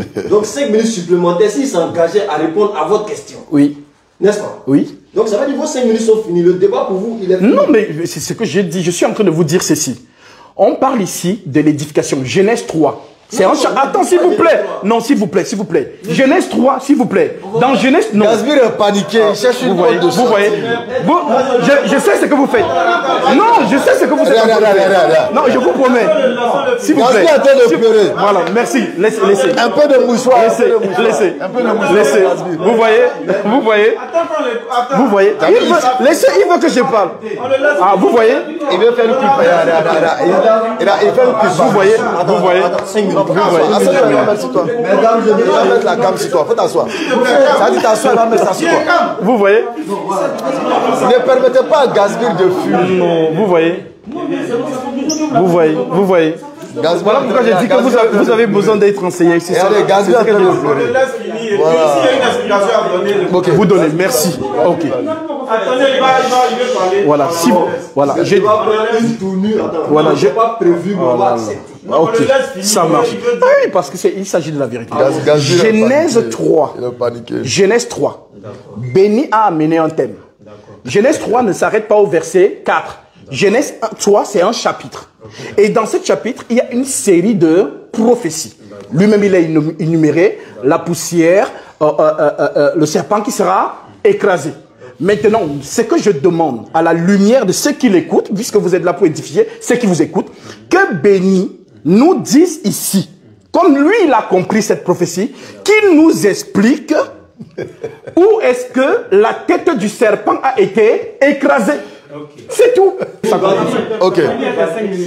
Alhamdulillah. Comme on l'a dit,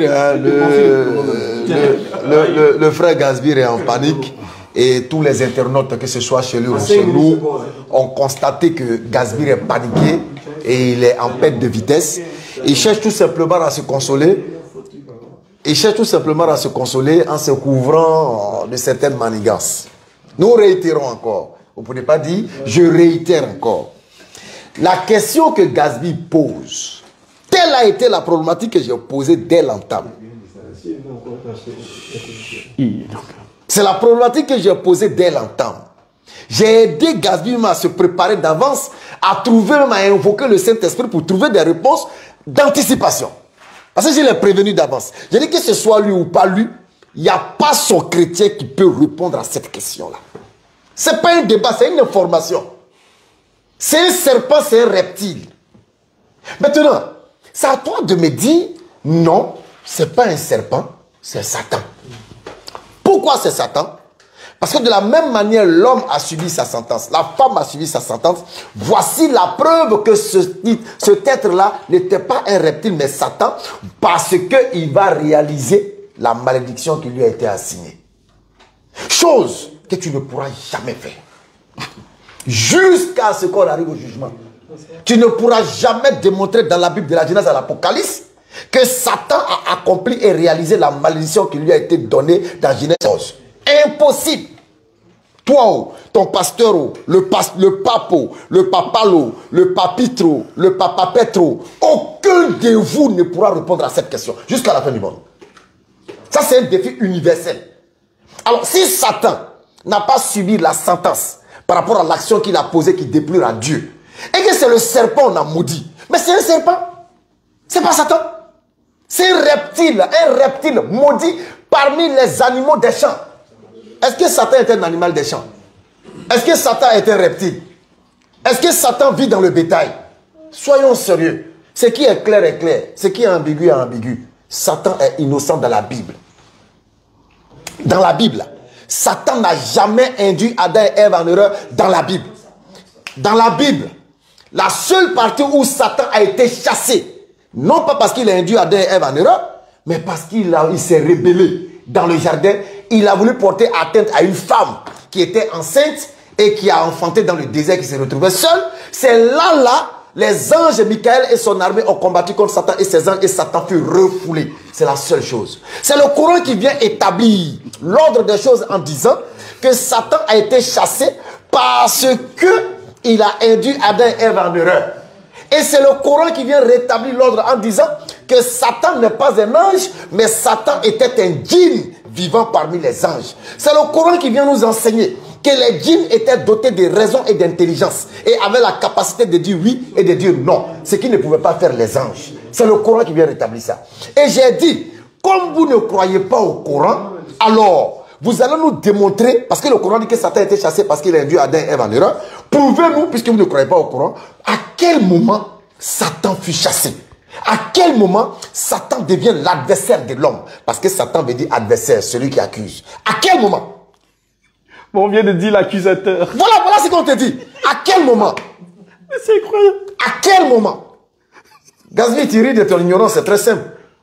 La vérité a été dite. Ceux qui ont suivi, que le Seigneur vous ouvre le discernement et vous permette de l'accepter, la vérité, sans passion aucune. Et de comprendre ce qui est vrai et de rejeter ce qui est faux. La vérité ne se force pas. Elle s'accepte avec l'éloquence et la disposition spirituelle de l'intelligence. C'est très simple. Satan est innocent dans la Bible. C'est un reptile, un serpent, un animal de champ qui est coupable. Salam alaikum.